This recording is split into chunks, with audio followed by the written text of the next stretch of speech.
CM Revanth రెడ్డిపై ప్రజల్లో వ్యతిరేకత తీసుకొచ్చేందుకు బీఆర్ఎస్ బీజేపీ దుష్ప్రచారం చేస్తున్నాయని భువనగిరి ఎంపీ చామల కిరణ్ కుమార్ రెడ్డి అన్నారు. బీజేపీ బీఆర్ఎస్ పార్టీల ప్రచారంపై కౌంటర్ ఇచ్చారు ఎంపీ చామల. డీసీసీ ప్రెసిడెంట్ల మీటింగ్లో హిందువుల్లో అనేక దేవుళ్లున్నారే తప్ప సీఎం కులాన్ని మతాన్ని కించపరచలేదన్నారు.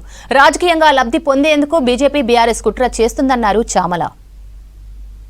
రేవంత్ రెడ్డి గారు నిన్న గాంధీ భవన్ లో కొత్త డీసీసీ అధ్యక్షుల సమావేశంలో మాట్లాడుతూ కాంగ్రెస్ పార్టీకి 140 ఏళ్ల చరిత్ర ఉంది.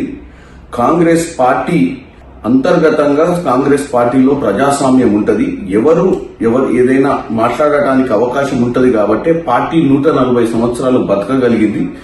ఈ పార్టీలో రకరకాల సమస్యలుంటాయి.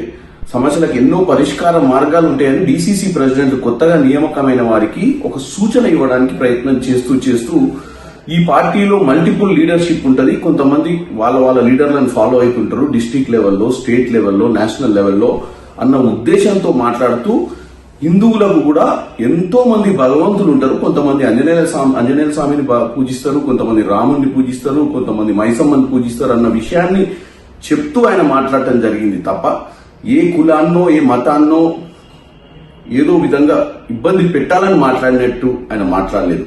కానీ దీన్ని పట్టుకొని బీజేపీ బీఆర్ఎస్ వాళ్ళు ఈ రోజు కేవలం దాన్ని రాజకీయం చేయడానికి ప్రయత్నం చేస్తున్నారు. ఈ రోజు రేవంత్ రెడ్డి గారు తెలంగాణ రైజింగ్ సమిట్ 2047 కోసం అని చెప్పి ఈ రోజు బ్రహ్మాండమైన కార్యక్రమాలు తీసుకుని ఒక సమిట్, అలాగే మెస్సీ లాంటి వాళ్ళని తీసుకొచ్చి హైదరాబాద్ లో ఈ రోజు ఫుట్బాల్ ఆడించే ప్రయత్నం చేస్తుండ్రు.